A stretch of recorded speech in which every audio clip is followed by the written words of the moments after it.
Christianisme céleste, notre Dieu est puissant, puissant dans les cieux. Dieu dans son amour nous a comblés de dons, de bénédictions et nous comble nuit toujours. Va toujours de l'avant, sois sans crainte, désormais pour le monde, car Jésus règne désormais sur toute la terre, comme dans les cieux. Va toujours de l'avant, sois sans crainte, désormais pour le monde, car Jésus règne désormais sur toute la terre, comme dans les cieux.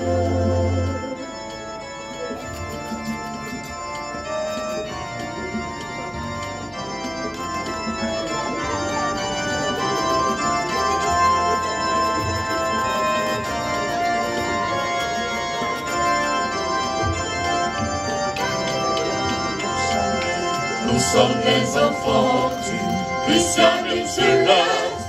Notre Dieu est puissant, puissant dans les cieux. Dieu dans son amour nous a comblés de dons, de bénédictions et nous comble nuit toujours. Va toujours de l'avant. Sois son que désormais pour le monde, car Jésus règne désormais sur toute la terre, comme dans les cieux, pas toujours de l'avant. Sois son que désormais pour le monde, car Jésus règne désormais sur toute la terre, comme dans les cieux. Passionné pour la chorale Alpha Omega de Dabou.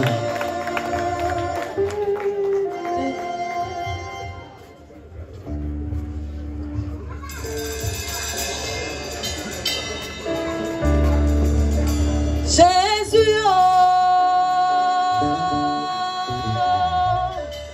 il n'y a point de Dieu comme toi.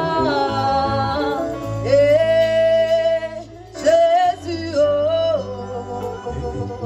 tu es unique en ton chant. C'est toi qui dis la chance arrive. Tu envoies l'existence qui n'existait pas.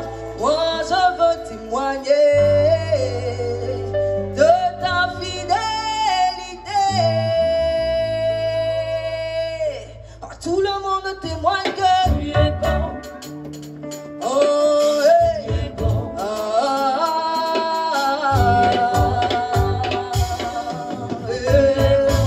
Tout le monde témoigne que tu es bon. Hey, yeah. Oh, hey, yeah. Tu es bon. Hey, yeah. Oh, hey, yeah.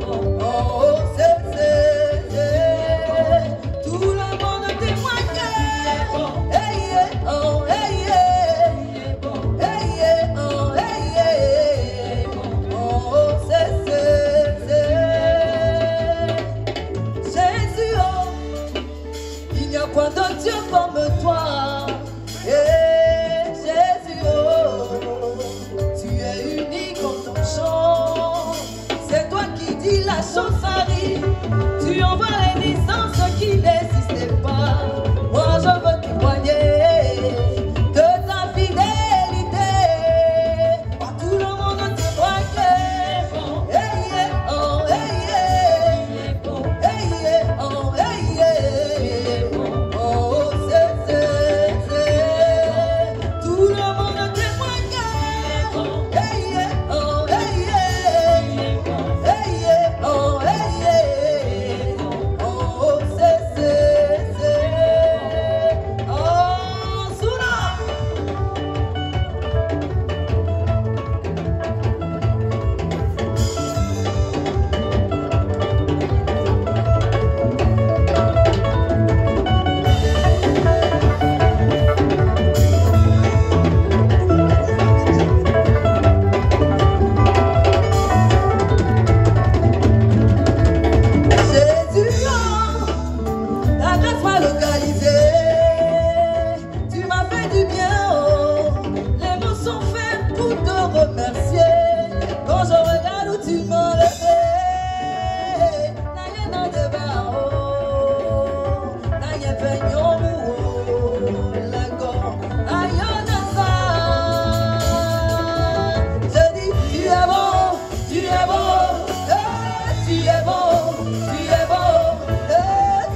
C'est.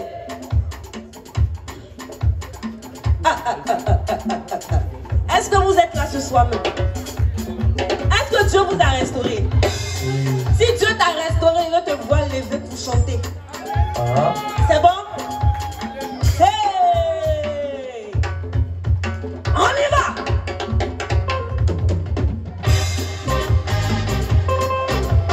On se lève pour danser à la gloire de l'Éternel.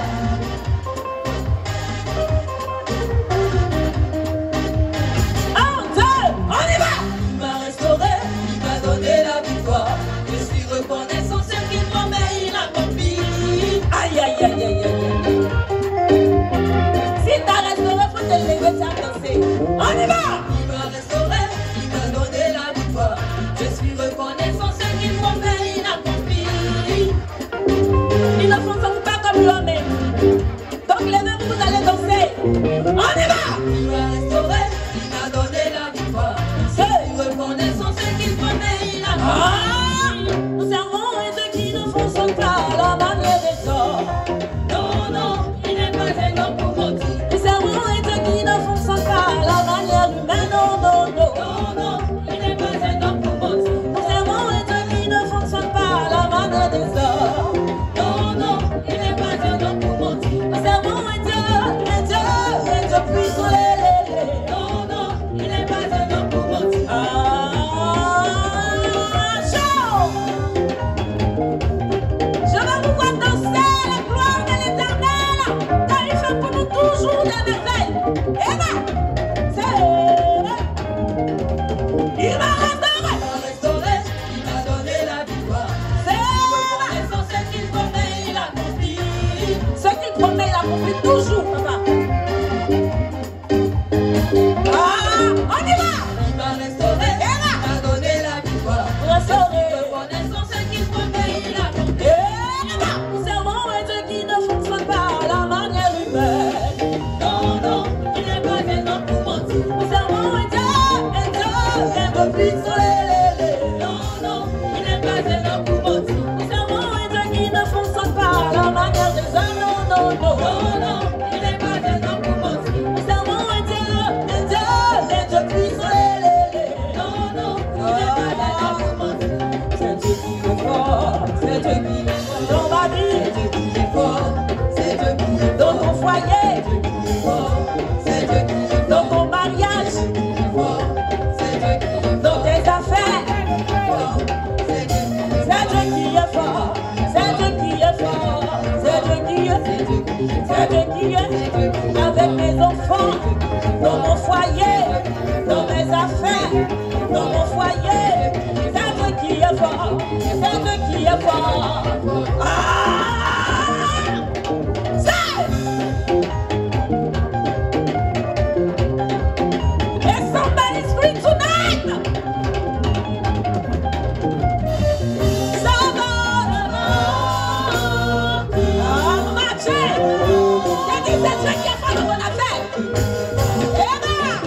C'est Dieu qui est dans ton foyer, dans tes affaires, pour ta santé, pour ta foyer. C'est Dieu qui est fort, c'est Dieu qui est fort. Roulez! Mais je ne vous vois pas danser. Levez-vous, vous allez danser. Salut! Je ne vous sens pas. Il me tourne dans une direction. Si tu tournes dans une direction, tu vas avoir peur. Il te tourne dans une direction. Il te tourne dans une direction. Écoute ça. Restauré, il va restaurer.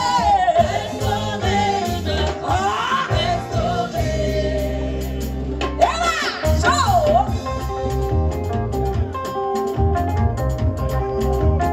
Et ta moulolo. Aïe, aïe, aïe, aïe, aïe, aïe.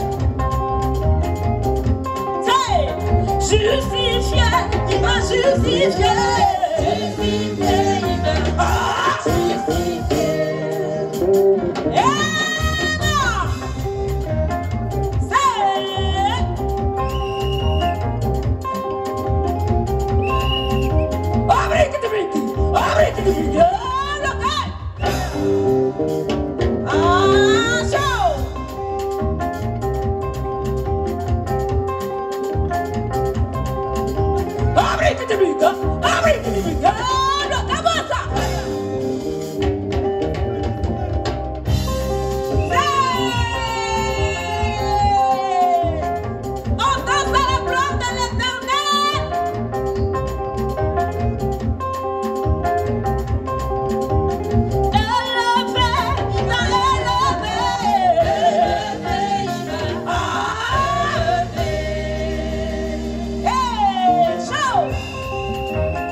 Jésus Dia, je vais dévorer mon petit bonnet au bout d'un nez. De le connaître, tu plais avec les femmes.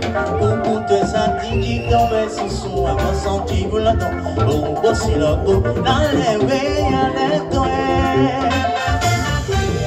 Oh, c'est beau, c'est beau.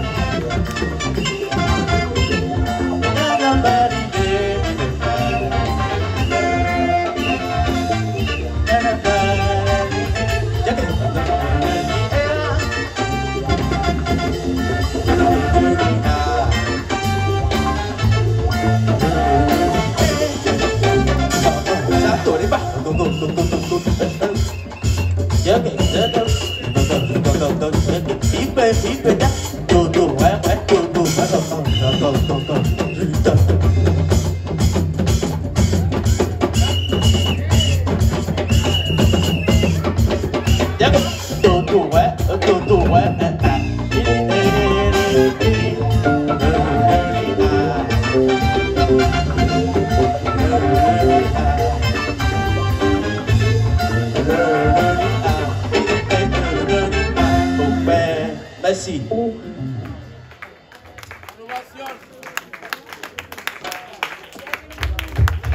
Ovationné pour la grande chorale Alpha Omega de Dabou.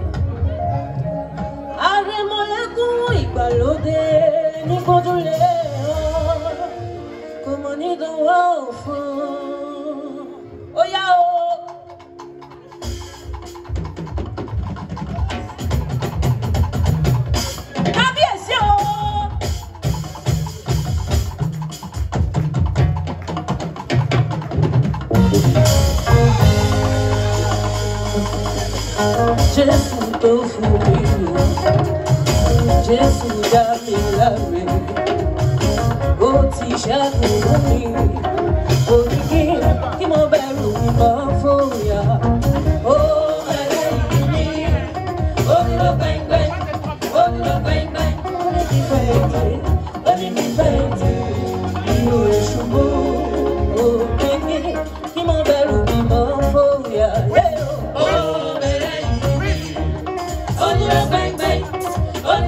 Jehovah said, Atulujo,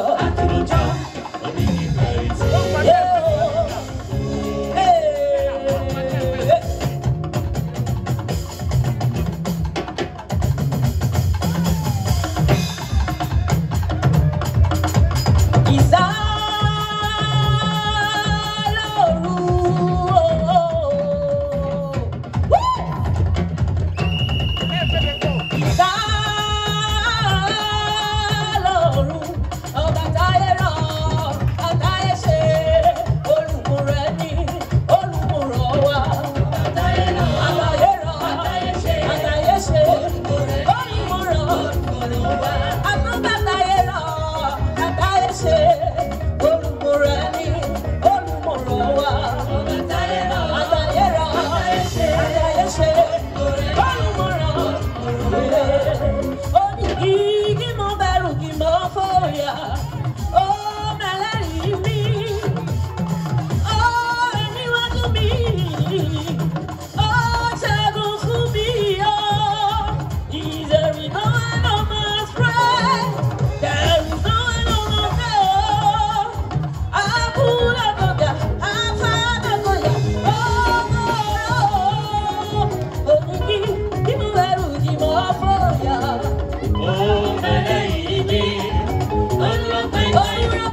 nínú ìjìnlẹ̀.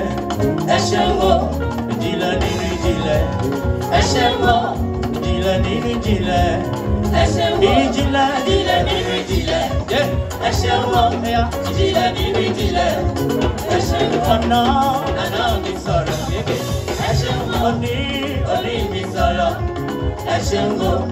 Ọ̀la mi á sọ̀rọ̀ yíyá. Ẹ ṣeun o. Ìjìnlẹ̀ nínú ìjìnlẹ̀. Ẹ ṣeun o. Ìjìnlẹ̀ nínú ìjìnlẹ̀. Ẹ ṣeun o. Ìjìnlẹ̀ nínú ìjìnlẹ̀. Ẹ ṣeun o. Ìjìnlẹ̀ nínú ìjìnlẹ̀ yá. Ẹ ṣeun o. Ìjìnlẹ̀ nínú ìjìnlẹ̀. Ẹ ṣeun ìjìnlẹ̀ nínú ìjìnlẹ̀ yá. Ẹ ṣeun o. Ìjìnlẹ̀ nínú ìjìnlẹ̀. Ẹ ṣeun o. Àná mi sọ̀rọ̀. Ẹ ṣeun o. Òní mi sọ̀rọ̀. Ẹ ṣeun o. Ọ̀la mi á sọ̀rọ̀. Ẹ ṣeun o. Ìjìnlẹ̀ nínú ìjìnlẹ̀. Ẹ ṣeun o. Ìjìnlẹ̀ lórúkọ ńlá lórúkọ Jésù ló kárí ayé ìyá. Ìjìnlẹ̀ lórúkọ ńlá lórúkọ Jésù ló kárí ayé. Ìjìnlẹ̀ lórúkọ ńlá lórúkọ Jésù ló kárí ayé. Ẹbọ ọpẹ́ là mú wá o. Ẹbọ ọpẹ́ là mú wá. Méje.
pe ki yo ruwayo yo se dito le fi aoba ogo baba sa baba show me almighty God only kalo le she Dami babi to la dami to la babi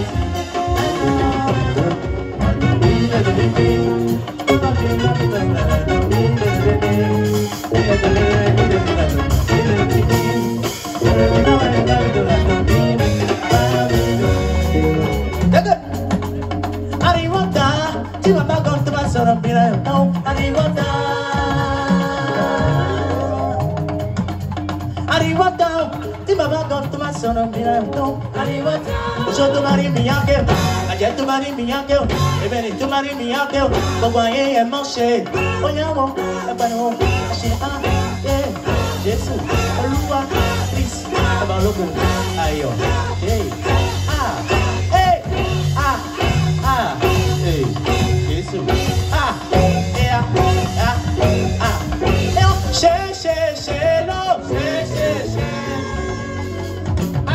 toujours.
We're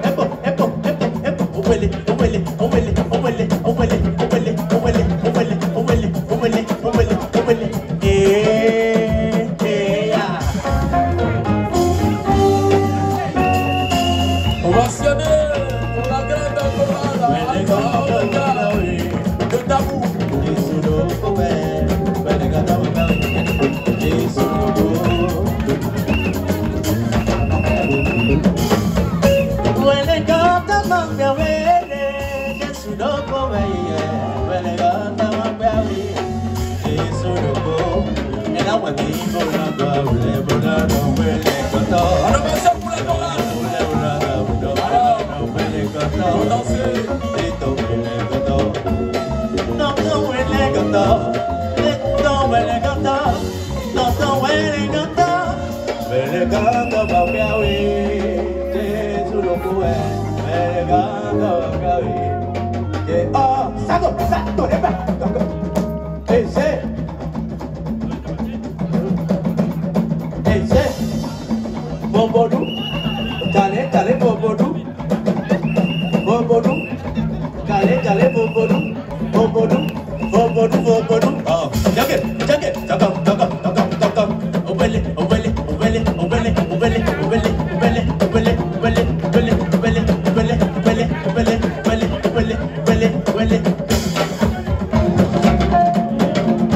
Merci à la grande chorale Alpha Omega de Dabou, la chorale pastorale. On va saluer encore une fois la chorale. On va saluer une fois la chorale.